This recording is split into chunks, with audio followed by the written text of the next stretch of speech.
प्रधानमंत्री गए और बोले हमारे कौन गए और हमारे नाम लेंगे। अगर एक नाम है जो सदस्य नहीं है, जिनका सदस्य नहीं है दोबारा नाम लिया गया है, ऐसे पूरे। आप महासचिव कहिए सर, आप कहिए कि तोते की बहन जो है शादी में गई, इतना मान लीजिए सर। प्लीज बजट पर कंप्लीट करिए। एक बयान हमने ये फाइनेंस बिल में एक बड़ा अच्छा पार्ट आता है अध्यक्ष महोदया, पीएमएलए का। और इस सदन में जितने लोग बोलते हैं वो इनकम टैक्स के बारे में बोलते हैं, ईडी के बारे में बोलते हैं और सीबीआई के बारे में बोलते हैं। सीबीआई तो खैर अलग संस्था है, लेकिन इनकम टैक्स और ईडी ये दो महत्वपूर्ण है। और इस फाइनेंस बिल में भी ईडी के लिए कई एक चीजें जो है वो बताई गई है।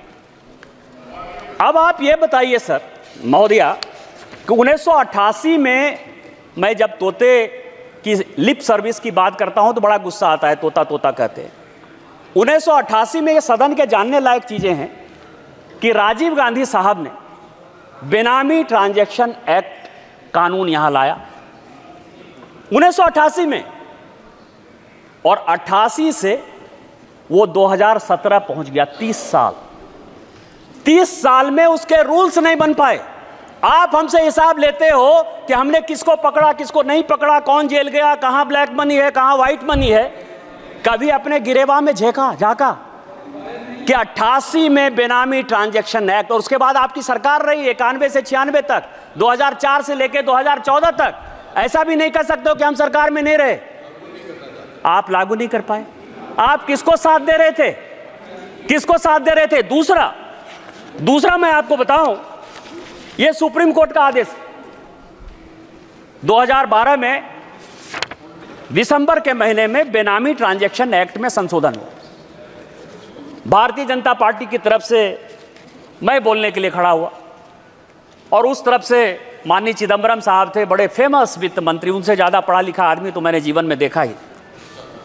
मैंने बोलते हुए कहा कि आप जो एक्ट लेके आ रहे हो, एक दिन यदि वाइफ हस्बैंड में भी लड़ाई होगी तो उसमें पीएमएलए लग जाएगा, और ये जितना स्ट्रिंजेंट है, जिस भी आधार पर लगा रहे हो, भगवान न करे कि एक दिन आप ही जेल चले जाओ। जब मैं मेरा सीट नंबर 545 था उस जमाने में अध्यक्ष सभापति महोदया, जब मैं बात अंतिम था, मैं अंतिम सदन का सदस्य 545 नंबर पर था। जब मैं बोलकर खड़ा बंद हुआ तो चिदंबरम साहब खड़े हुए, और चिदंबरम साहब का बड़ा फेमस भाषण है कि भारतीय जनता पार्टी बहुत पढ़ी लिखी पार्टी है। मेरी अपेक्षा यह थी कि पीएमएलए कानून में बोलते हुए भारतीय जनता पार्टी अपने एक विद्वान आदमी को खड़ा करेगी, लेकिन उसने सबसे मूर्ख, बुद्धू और दकियानुसी आदमी को, जो है जिसको पीएमएलए पता ही नहीं है, उसको खड़ा कर दिया।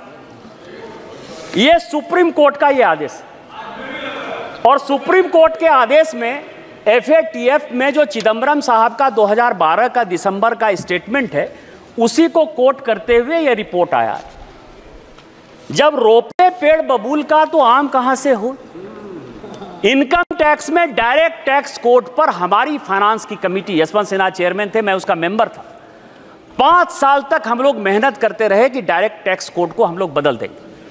पीएमएलए में आप स्ट्रिंजेंट कानून लेके आ गए, तो जब लेकर आ गए बिना किसी एक पैसा को खर्च करते हुए, यदि कांग्रेस पार्टी ने आपको 90 करोड़ रुपया दे दिया और आपने जो है यंग इंडिया खरीद लिया, नेशनल हेराल्ड खरीद लिया, 750 की संपत्ति बिना किसी पैसे के आपको मिल गई, तो क्या राहुल साहब जो चिदंबरम साहब का कानून है उसमें आप जेल नहीं जाओगे? ये जेल नहीं जाओगे? और मैं तो कोट कर रहा हूं सुप्रीम कोर्ट के आदेश के आधार पर। तो इसीलिए आप जो सीबीआई और इनकम टैक्स की बात करते हो, ये आपकी कारस्तानी है। हमारी सरकार माननीय निर्मला सीतारामन जी के ऊपर केवल वो उसको इंप्लीमेंट करती है। हमने अपने एजेंसी को केवल फ्री छूट दे रखा है। जो भी भ्रष्टाचारी है वो जेल जाएगा, वो किसी कीमत पर नहीं छूटेगा। माननीय सदस्य कंप्लीट करिए प्लीज।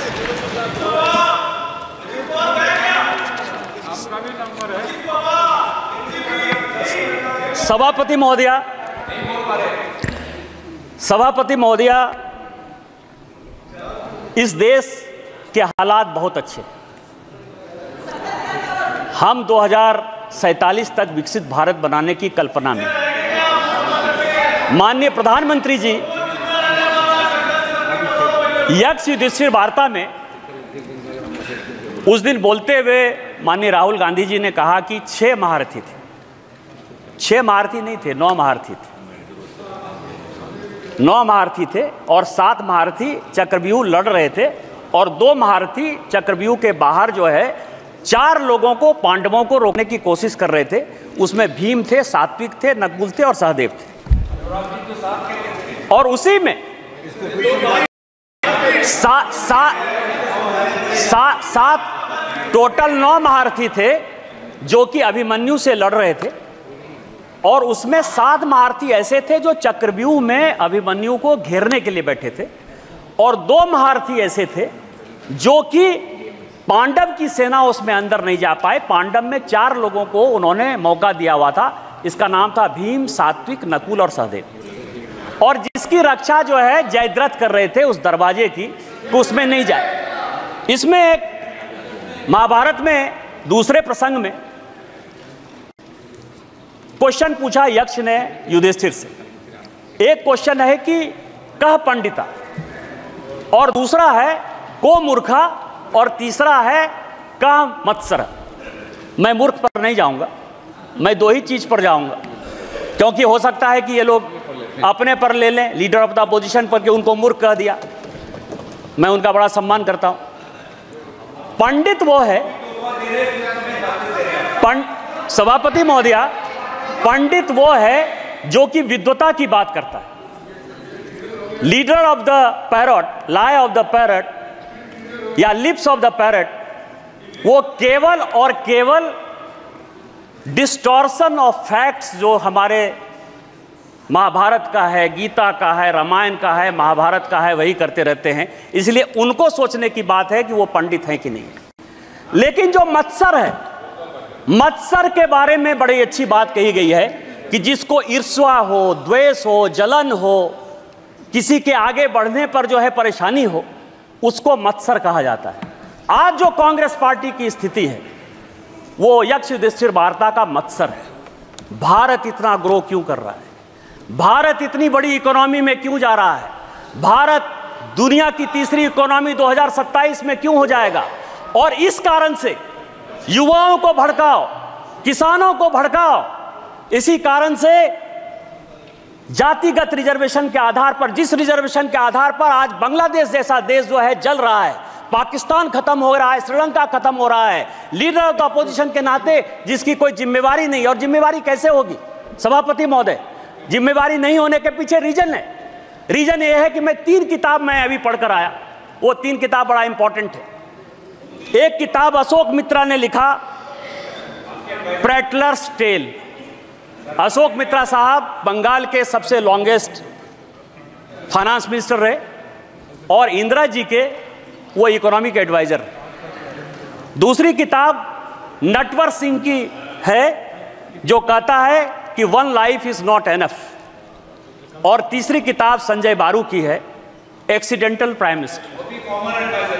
ये 3 किताब है और तीनों आदमी, संजोग से अशोक मित्रा साहब को छोड़ दीजिए तो 2 आदमी तो अभी भी हैं।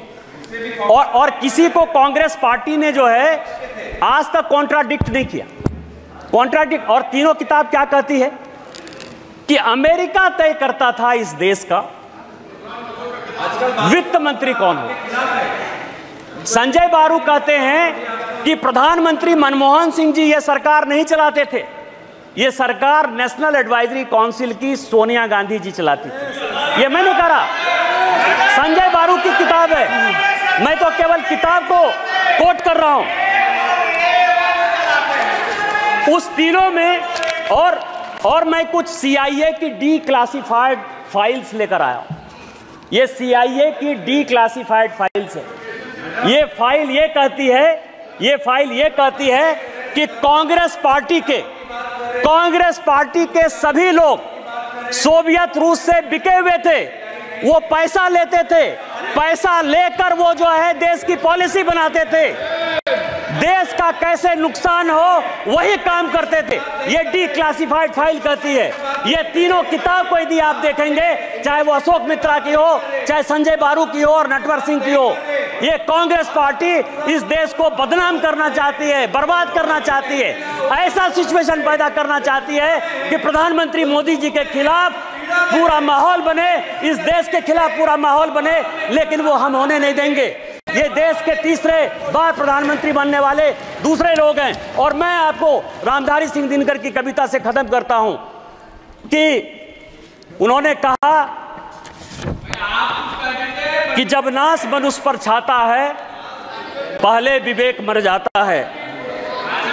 अस्तित्व संकल्प दोहराता हूं, याचना नहीं अब रन होगा, जीवन या की मरण होगा। इस देश को बनाने के लिए कोई भी कुर्बानी देनी पड़ेगी, हम कुर्बानी देंगे। हम वित्त मंत्री द्वारा इस फाइनेंस बिल का समर्थन करते हैं और पूरे सदन से यह आग्रह करते हैं कि उस बिल को पास करें। इन्हीं शब्दों के साथ जय हिंद जय भारत।